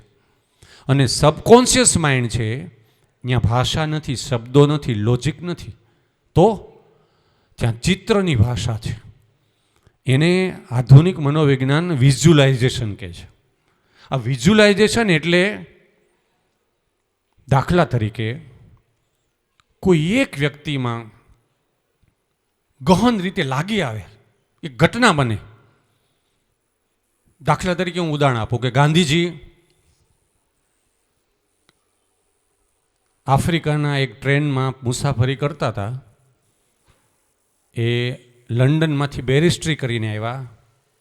એમની પાસે ફર્સ્ટ ક્લાસની ટિકિટ હતી, છતાં એમને ફર્સ્ટ ક્લાસના ડબ્બામાંથી કાઢી નાખ્યા, ધક્કો મારીને પ્લેટફોર્મ ઉપર ફેંકી દેવામાં આવ્યા. હવે સમજો કે આવી ઘટનાઓ તો બધા લોકો સાથે બનતી હોય છે. આવો અન્યાય થયો હોય, કંઈ પણ ઘટના બને, પણ એ ઘટનાએ એના મન ઉપર એટલી ડીપ ઇમ્પેક્ટ પાડી, અંદર સુધી. શું વિચાર આવ્યો કે હું આટલો ભણેલો, હું આ મારી ઓથોરાઇઝ ટિકિટ હતી, અધિકૃત, હું અહીંયા બેસવા માટે મેં ટિકિટ પણ લીધી હતી, છતાંય મને જો અહીંથી ફગવી દીધો, તો મારા દેશના ગરીબ લોકોને આ અંગ્રેજો કેટલા હેરાન કરતા હશે. આ વિચાર એના મનમાં ડીપ સુધી પહોંચી ગયો. અને એટલે એમણે નક્કી કર્યું કે હવે હું મારા દેશમાં પાછો જઈશ અને આ અંગ્રેજો સામે લડત લડીશ. તમારા મનમાં, આપણા મનમાં કોઈ એક ઘટના બને અને એ ઘટના ઊંડે સુધી, લોજિકલ નહીં, તર્ક સાથે નહીં કે આણે આમ કર્યું એટલે હું આને આમ કરી નાખીશ, હવે તો હું એને બતાવી દઈશ, એવું નહીં. પણ તમે જે વિચારો છો એ વિચારનું એક મોટું દ્રશ્ય, કોઈ લોજિક વગર, કોઈ ભાષા વગર, એમાં પણ હું તમને મારું ઉદાહરણ આપું. એટલા માટે દાખલા તરીકે મને અધિકારી બનવાનો વિચાર કેવી રીતે આવ્યો, શરૂઆત ક્યાંથી થઈ? હું સેન્ટ્રલ સ્કૂલમાં ટીચર હતો દમણમાં. યુનિયન ટેરિટરી છે ને, દીવ, દમણ, ગોવા. હવે તો ગોવા રાજ્ય થઈ ગયું, પણ દીવ અને દમણ. તો 2001માં હું દમણમાં સેન્ટ્રલ સ્કૂલમાં ટીચર હતો. ત્યાં દમણ ગંગા નદીના કાંઠે નેશનલ લેવલનો કલ્ચરલ ફેસ્ટિવલ હતો. સાંસ્કૃતિક દરેક રાજ્યોમાંથી અલગ અલગ સાંસ્કૃતિક બધી ટીમ આવી હતી પોતાના રાજ્યનું ત્યાં અલગ અલગ કૃતિ લઈને, અને ત્યાં જે કલ્ચરલ ઇવેન્ટ ચાલતી હતી એક કોમન મેન તરીકે, એક ટીચર તરીકે સાંજે એ કાર્યક્રમ જોવા માટે હું ગયો. મેં જોયું બધા બોર્ડિંગ્સ હતા કે ભાઈ અહીંયા નેશનલ લેવલની એક કલ્ચરલ ફેસ્ટિવલ છે, તો એમાં અલગ અલગ રાજ્યો અને આ પોતાના આવ્યા છે, એટલે એક ક્યુરિયોસિટી, એક રસ માટે થઈને હું ત્યાં જોવા માટે ગયો. ઓડિયન્સમાં બેઠો તો આમ છેલ્લે એ વખતે એક દ્રશ્ય જોયું મેં. શું? તો કે અહીંયા જે ગેસ્ટ હતા એમાં દમણના કલેક્ટર, દમણના એસપી, દમણના બીજા જે કોઈ ઓફિસર્સ હતા એ લોકોને ત્યાં ઇન્વિટેશન હતું, કારણ કે દમણનો એ નેશનલ લેવલનો એક પ્રોગ્રામ હતો. તો આમથી આમ એસપી આવ્યા, કમાન્ડોએ ગાડી ખોલી, બરાબર, એમણે જે, કારણ કે કલ્ચરલ ઇવેન્ટ હતી એટલે યુનિફોર્મમાં નહોતા, પ્લેન ક્લોથમાં કપડાં. જોયું મેં ગાડી આવી, એ એકી ટશે જે મારું ત્યાં ધ્યાન જે કેન્દ્રિત થયું એ જે દ્રશ્ય હતું, એક શિક્ષક તરીકે હું જોતો હતો. અને એ જે રીતે પહેલાં કમાન્ડોએ ગાડી ખોલી, પહેલાંમાં એસપી ઉતર્યા, સ્ટેજ ઉપર આવ્યા, તમે પણ જેવી રીતે અહીંયા જુઓ છો અભિવાદન કર્યું, એમ લોકોએ અભિવાદન કર્યું. એ દ્રશ્યની એક ઇમ્પેક્ટ મારા મન ઉપર એટલી બધી પડી, ડીપ. પછી હું ઘરે ગયો ત્યાં સુધી એ દ્રશ્ય મારા મનમાં કે આ આવું કરી શકે તો હું કેમ ન કરી શકું. તમે નહીં માનો, આ પછી હું જ્યારે વિચારતો હતો, આખી ઘટના બની, છેક પરિણામ 2001માં જે મને વિચાર આવ્યો, 2011માં હું સફળ થયો. એક દસકો લાગ્યો ત્યાં સુધી પહોંચતા મને. પછી હું જ્યારે વિચારતો હતો કે કેવી રીતે આ એક બીજ મનમાં રોપાયું, એનું વિઝ્યુલાઇઝેશન થયું એનું, અને એ દ્રશ્યને ધીમે ધીમે કેવી રીતે એ મુશ્કેલીઓમાંથી બહાર આવ્યું. ઘણી પરિસ્થિતિ આવી, મુશ્કેલી, ચેલેન્જ આવી, નિષ્ફળતા મળી, અને છતાંય એ ત્યાં સુધી પહોંચવા માટે મને કોણે ધક્કો માર્યો? તો એ સબકોન્શિયસ માઇન્ડમાં ડીપ સુધી એ જે વિચાર, એક દ્રશ્ય ઊભું થયું. ત્યાર પછીના 4-5 મહિના પછી મેં જે કપડાં ખરીદ્યા ને, મેં કપડાના સ્ટોરમાંથી કપડાં ખરીદ્યા, તો મને ખબર નહોતી, પણ બાય ડિફોલ્ટ એ જે તે વખતે જે એસપી જેવા કપડાં પહેરીને આવ્યા હતા, જેવા રંગના, એવા કપડાં મેં ખરીદ્યા.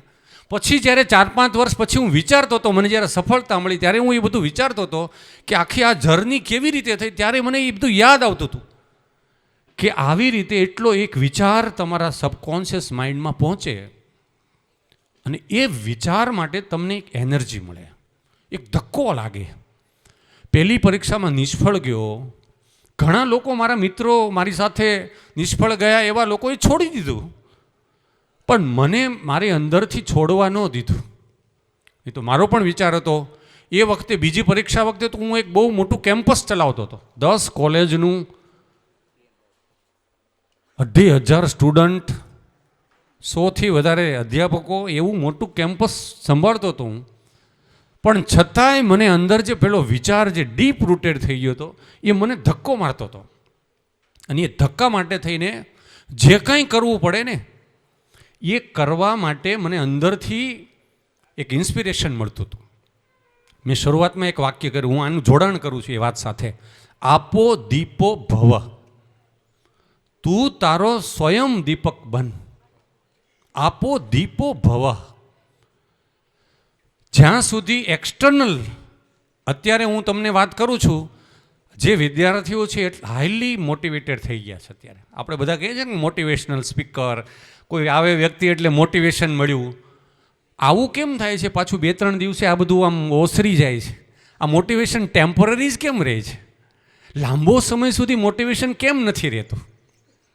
કારણ કે એ મોટિવેશન આપણા કોન્શિયસ માઇન્ડના લેવલ સુધી જ હોય છે. આપણે એને અંદર સબકોન્શિયસ સુધી એને પહોંચાડતા નથી એ વાતને, એટલા માટે ટેમ્પરરી છે. તમે પેલો વિશાળ સમુદ્રમાં બરફની જે મોટી શિલા હોય, આઈસબર્ગ, એનું ચિત્ર જોયું છે? ખૂબ મોટી હિમશિલા પાણીમાં હોય, અને ઉપર નાનકડી એવી ટોચ દેખાય. કોન્શિયસ માઇન્ડની શક્તિ છે ને એટલું બહુ થોડી છે, ટૂંકી. સબકોન્શિયસ માઇન્ડનો જે પાવર છે, જે શક્તિ છે, એ ખૂબ મોટા પ્રમાણમાં છે, વિશાળ પ્રમાણમાં છે. જો તમારે કશુંક મેળવવું હોય તો તમારે એ વિચારને એટલો બધો ડીપ રૂટેડ કરવો પડે તમારા સબકોન્શિયસ માઇન્ડમાં, એને વિઝ્યુલાઇઝ કરવો પડે, એને વાસ્તવિક રીતે જોવો પડે કે હું અહીંયા પહોંચીશ. મેં કીધું ને કે જે યુવાનો, જે વિદ્યાર્થીઓ એ નક્કી કરી લે છે કે હું 3 વર્ષ પછી અહીંયા પહોંચીશ, 5 વર્ષ સુધી પછી અહીંયા પહોંચીશ, અને એના માટે જ અથાગ પ્રયાસો કરશે, પરિશ્રમ કરશે, તો અવશ્ય પહોંચી જશે. આનું સાયન્સ કેવી રીતે કામ કરે છે એ મારે સમજાવું છું તમને. આની પાછળનું મનનું વિજ્ઞાન શું છે, અને એ દરેક લોકો કરી શકે છે. અને જેટલા લોકો સફળ થયા છે, જે અભણ છે અને સફળ થયા છે, એમણે પણ અજાણતા આ જ પદ્ધતિનો ઉપયોગ કર્યો છે. જાણતા કે અજાણતા, મનનું આ એક જ વિજ્ઞાન છે સફળ થવા માટે, અથવા તમે જ્યાં છો ત્યાંથી ઉપર ઉઠવાનું. કેવી રીતે? દાખલા તરીકે સબકોન્શિયસ માઇન્ડ એકવાર જ્યારે એનામાં એક ચિત્ર પડે, એ એને સાચું માની લે છે. ત્યાં લોજિક નથી, તર્ક નથી. તમને એમ થાય કે આર્ટ્સનો વિદ્યાર્થી, સામાન્ય શિક્ષક એવું વિચારે કે મારે આવા ઓફિસર બનવું છે, તો પ્રાથમિક રીતે તમે જ્યારે ઘરે બેઠા બેઠા આંખો બંધ કરીને ચિત્ર જોતા હોય તો એમ લાગે કે આ શેખ ચલ્લીના વિચારો કરે છે. પણ આવા હું તમને 1000 ઉદાહરણ આપું. કેવી રીતે? કે અમરેલી જિલ્લાનો વતની છું. મેં એવા ગામડામાંથી એવા અસંખ્ય લોકોને જોયા છે, 2 ધોરણ 3 ધોરણ પાસ થઈ અને સુરત કે કોઈ એવા મહાનગરોમાં ગયા, અને એણે મનમાં જે સપનાઓ જોયા કે મારે આવી ફેક્ટરી બનાવી છે, મારે આવો મોટો ઉદ્યોગ બનાવવો છે. સુરતના તમે ટોપ 10 ઉદ્યોગપતિ લઈ લો, એમાંથી 7 ઉદ્યોગપતિ એવા છે કે જે 5 ધોરણ સુધી ભણ્યા પણ નથી, અને છતાંય આટલી મોટી 5000 10,000 માણસોને એમને રોજગારી આપે છે, એટલા મોટા ઉદ્યોગપતિ બન્યા. એ પદ્ધતિ પણ ક્યાંક અજાણતા તો આ જ ઉપયોગ કરી એમણે. તો મનનું જે વિજ્ઞાન છે એ સબકોન્શિયસ માઇન્ડમાં જે ચિત્ર જાય છે ત્યાં લોજિક નથી, તર્ક નથી. તર્ક તો કોન્શિયસ માઇન્ડ સુધી છે. એટલે કોઈ એવું વિચારે, અત્યારે કોઈ વિદ્યાર્થી, કે હું 10 વર્ષે આવો બનીશ, તો ઓલું કોન્શિયસ માઇન્ડ છે ને એને પગ ખેંચે અંદરથી આપણી જાત, કે હવે આવા વિચાર કરમાં પહેલાં અહીંયા જે છે એ કર. પણ એવું નહીં માનવાનું. કેવી રીતે? દાખલા તરીકે 2 ઉદાહરણ મારે આપવા છે તમને, વિજ્ઞાનની ભાષામાં સમજાવું. કે આ મોબાઈલ છે એ કઈ ટેકનોલોજીથી કામ કરે છે? મોબાઈલ જે છે આની પાછળનું સાયન્સ શું છે? આમાં જે ધ્વનિ, આપણો અવાજ છે, એ અવાજનું કોડિંગ થઈ જાય. આ મોબાઈલ ચાલુ છે એવું એના માટેની રિક્વાયરમેન્ટ શું? 2 રિક્વાયરમેન્ટ. એક, આમાં ઉર્જા જોઈએ ને, બેટરી ન હોય તો મોબાઈલ ચાલે? વિજ્ઞાનના વિદ્યાર્થીઓ છે ને એમાં. આની 2 રિક્વાયરમેન્ટ કઈ? એક બેટરી એટલે ઉર્જા જોઈએ, બીજું ટાવર જોઈએ. બેટરી અને ટાવર આ 2 હોય તો એ 2 એની પ્રાથમિક જરૂરિયાતો છે. બરાબર છે? આ તો વિજ્ઞાન છે ને, માણસે બનાવેલું વિજ્ઞાન છે, યંત્ર છે, વૈજ્ઞાનિક. હવે કેવી રીતે કામ કરે છે? તો કે મોબાઈલમાં આપણે જ્યારે વાત કરીએ એટલે આપણો જે ધ્વનિ છે, આપણો જે અવાજ છે, એ ધ્વનિનું તરંગોમાં રૂપાંતરિત કરે. એની અંદર બેટરીના કારણે એની અંદર જે સર્કિટ છે, એ તરંગો ક્યાં જાય છે? તરંગો ક્યાં જાય? આમાંથી આપણે અવાજ આમ વાત કરીએ, અહીંથી હું લંડન કોઈ મારા મિત્રને ફોન લગાડું તો કેટલી વાર લાગે ફોન લગાડતા? 5, 10, 15 સેકન્ડ પહોંચી જાય છે ને લંડન. મારો જ અવાજ જાય છે કે કોઈ બીજાનો? મારો જ જાય ને. તમે ફોન લગાડો તો તમારો જ અવાજ જાય છે. કેવી રીતે જાય છે? અહીંથી 8, 10, 15,000 કિલોમીટર તમારો જ અવાજ, મારો અવાજ કેવી રીતે જાય છે? કેવી રીતે જાય? આમાંથી જે અવાજ છે એ શેમાં રૂપાંતરણ થયા? તરંગોમાં. એ તરંગો ક્યાં જાય છે? નજીકના ટાવરમાં. એ ટાવરમાંથી ક્યાં જાય છે? ક્યાં જાય? સેટેલાઇટ, ઉપગ્રહ સુધી પહોંચે. એ ઉપગ્રહ શું કામ કરે? લંડનનો ટાવર હશે મોબાઈલનો, ત્યાં સુધી પહોંચાડે તરંગો, અને લંડનનો ટાવર છે એ ક્યાં પહોંચાડે? મોબાઈલ સુધી. આ સાયકલ છે ને આખી, આમાં કોઈ તાર નથી, જોઈ શકતા નથી, છતાંય પહોંચે છે. કેટલી ઝડપથી? 5, 10, 15 સેકન્ડમાં. થાય છે કે નહીં? આ વિજ્ઞાન છે? આ વિજ્ઞાન છે કે નહીં? તો જો માણસે બનાવેલા આવું યંત્ર કે આમાંથી જે તરંગો જાય એ તરંગોને પકડી શકાય છે? પકડી શકાય છે? નહીં. જોઈ શકાય છે? નહીં. અદૃશ્ય છે. એ તરંગો નજીકના ટાવરમાં જાય. ટાવર શું કામ કરે? તરંગો ઝીલે અને ફેંકે. એ ટાવરના તરંગો ફેંકાય એટલે ક્યાં જાય? ઉપગ્રહમાં, સેટેલાઇટમાં. સેટેલાઇટ શું કામ કરે? તરંગોને ઝીલે અને ફેંકે, ઝીલે અને ફેંકે. એક તરંગો ગયા લંડનના ટાવરમાં. લંડનનો ટાવર બીજું કશું નથી કરતો, એ તો તરંગોમાં એણે ફ્રીક્વન્સી સેટ કરી છે એટલે તરંગોને ઝીલે છે, ફેંકે છે, ઝીલે છે, ફેંકે છે. અને એ ટાવરમાંથી મોબાઈલમાં આવ્યા તરંગો, એ જે મોબાઈલની અંદરથી તરંગો ઝીલ્યા અને એ તરંગોનું ડીકોડિંગ કર્યું એટલે એ તરંગોનું એમણે શું કર્યું? ધ્વનિમાં રૂપાંતરિત કર્યા ફરી પાછા. દાખલા તરીકે આ લાઉડ સ્પીકર કેવી રીતે કામ કરે છે? આમાં તો વાયર છે પણ કોર્ડલેસ હોય તો શું કામ કરે? તો જે અવાજ છે એનો લાઉડ કરીને મોટો કરીને સ્પીકરમાં આવે, કોર્ડલેસ હોય તોય.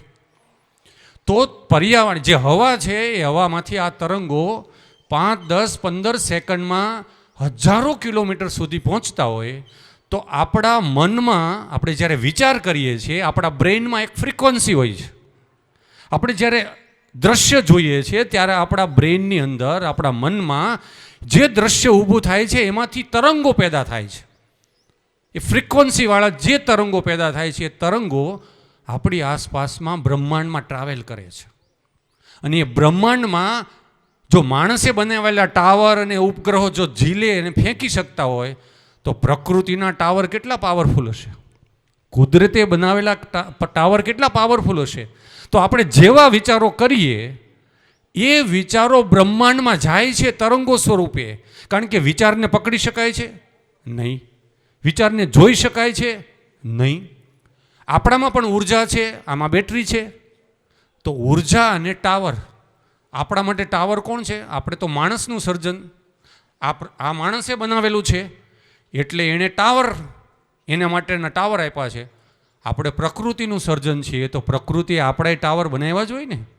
તો બ્રહ્માંડમાં જે ટાવર છે પ્રકૃતિએ બનાવ્યા છે એ ટાવર પણ ઝીલવાનું કામ કરે છે, ફેંકવાનું કામ કરે છે.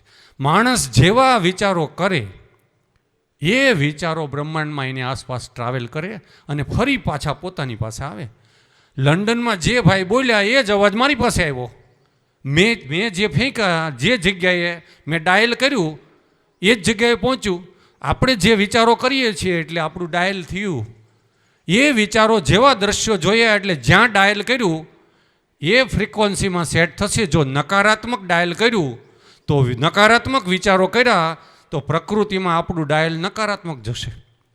અને નકારાત્મક ટાવરમાં જશે તો એ ફેંકશે, ઝીલશે ને પાછું ફેંકશે. તો પ્રકૃતિમાંથી નકારાત્મકતા આપણા સુધી પાછી આવશે. આ નસીબ. જે લોકો સારા વિચાર કરે છે, મોટું વિચારે છે, હકારાત્મક વિચારે છે એમને પ્રકૃતિ હકારાત્મક મદદ કરે છે. જે લોકો નકારાત્મક વિચારે છે એમને પ્રકૃતિ નકારાત્મકતા પાછી આપે છે. છે ને વિજ્ઞાન? આ પ્રકૃતિનું વિજ્ઞાન છે, આ મનનું વિજ્ઞાન છે. અને આધુનિક મનોવૈજ્ઞાનિકે આ પ્રયોગો કરીને સ્વીકાર્યું છે કે કોન્શિયસ મન ઉપર જે ડીપ ઇમ્પેક્ટ પડે છે એમાંથી જે તરંગો પેદા થાય છે, જે વાઇબ્રેશન્સ આવે છે, એ વાઇબ્રેશન્સ આપણી આસપાસ પ્રકૃતિમાં એ વાઇબ્રેશન તરંગો સ્વરૂપે ટ્રાવેલ કરે છે. અને એ તરંગો આપણી આસપાસ આપણા સુધી જ આવે છે. જે લોકો હકારાત્મક મોટું વિચારે છે, સારા વિચારો કરે છે એમને પ્રકૃતિ કોઈને કોઈ રીતે આસપાસમાં કોઈ એવો હાથ મોકલી આપે છે. આપણે એને નસીબ કહીએ છીએ. આ નસીબ છે. કોઈને મળી જાય, કોઈ એવો માણસ, કોઈ ગાઈડ મળી જાય, કોઈ એવો વ્યક્તિ હોય કે જે એને મદદગાર થઈ જાય, એવા સંજોગોમાં એવી વ્યક્તિ આવી જાય, એવી પરિસ્થિતિ હકારાત્મક બની જાય. બીજા લોકો એવું વિચારે કે ઓહો આ તો સાવ સામાન્ય હતો, જુઓ ને 10 વર્ષે ક્યાં પહોંચી ગયો. પણ એ પહોંચવા માટે એમણે જે કરેલા વિચારો છે એ વિચારોનું એમણે પ્રકૃતિએ સપોર્ટ કરે છે. આટલા મહાન મહાપુરુષો, ઋષિઓએ આપણને જે વાત કરી છે આટલા વર્ષો સુધી કે તમે જેવા વિચારો એવું તમને ફળ મળે છે. તમે માનવી જ પોતે પોતાનો ભાગ્ય વિધાતા છે. આ બધા વિધાનો પાછળનું જે વિજ્ઞાન છે એ વિજ્ઞાન આધુનિક સમયમાં સાયન્ટિફિક વેમાં એના માટેના પ્રયોગો થયા છે. કેટલો સમય થયો? થોડા પ્રશ્નો લઈએ, નહીં તો મારી વાત ઘણી ચાલશે. 5 મિનિટમાં પહેલાં મારી વાત પૂરી કરી, પછી તમારા થોડાક પ્રશ્નો લઈએ.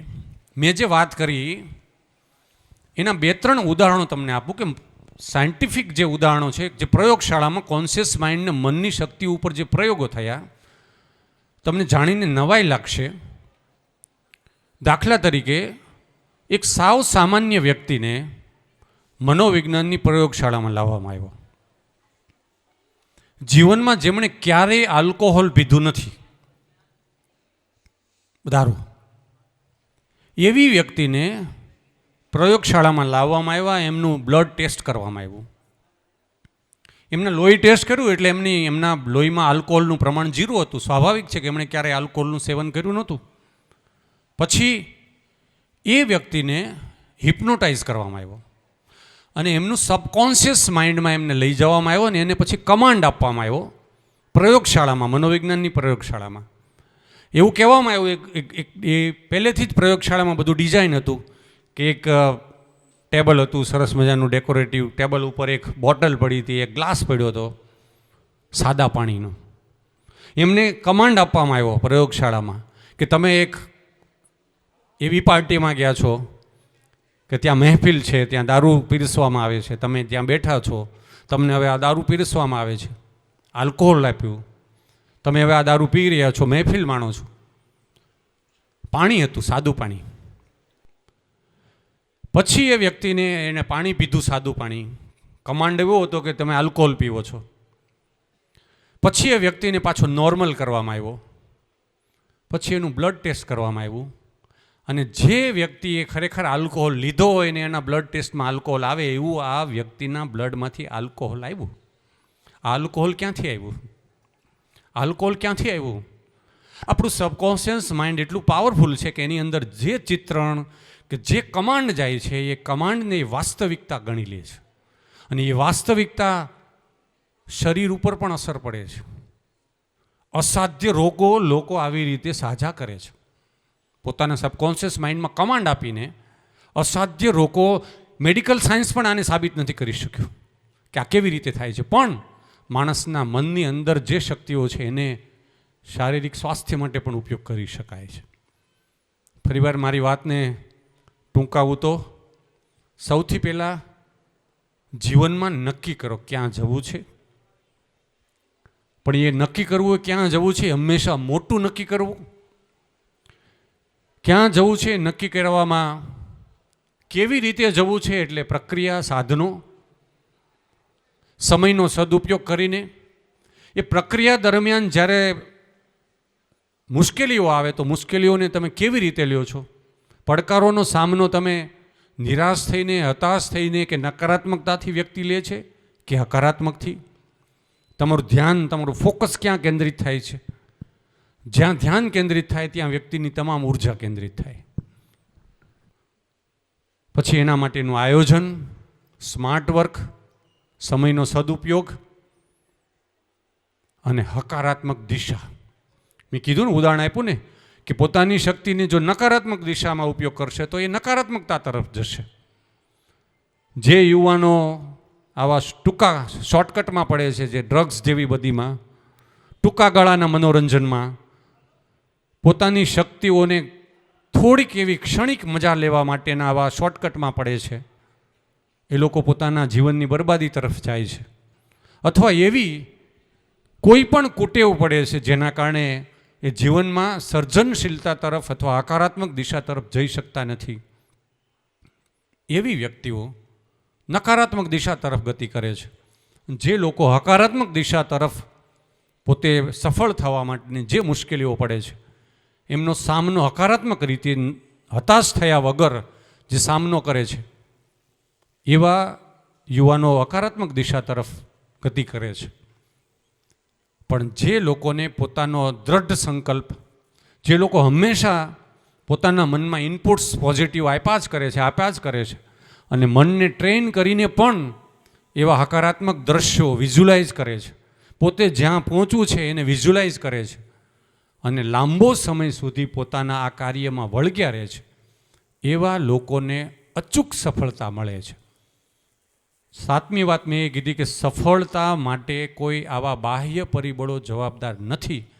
વ્યક્તિ પોતે જ પોતાની સફળતા કે નિષ્ફળતા માટે જવાબદાર છે.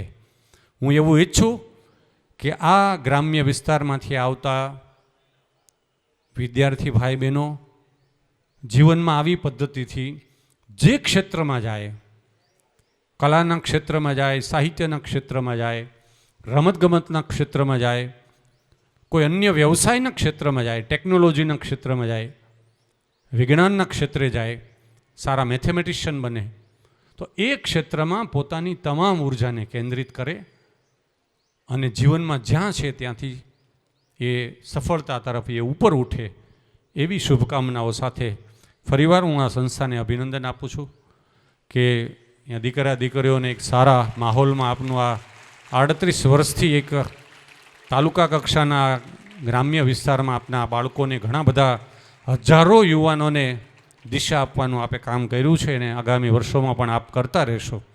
તો ધીમે ધીમે અભ્યાસક્રમની સાથે આવા હકારાત્મક વિચારોના એવા સેમિનાર, એવા વિચારો, એની ટેવો સારી પડે. મેં કીધું ને કે દરરોજ એક સારી વ્યક્તિને, દરરોજ એક વ્યક્તિના સારા ગુણને કે દરરોજ એક વ્યક્તિમાં સારી ક્વોલિટીનું તમે નોંધ કરીને એ ટેવ પાડવાની કોશિશ કરીએ તો મને એમ લાગે છે કે આપણી ભૂલો છે આપણે સુધારીને આપણે જ્યાં છીએ ત્યાંથી ઉપર ઉઠી શકાય. હું આપ સૌને જીવનમાં જ્યાં છો ત્યાંથી ઉપર ઉઠવા માટેની શુભકામના કરું છું. Thank you.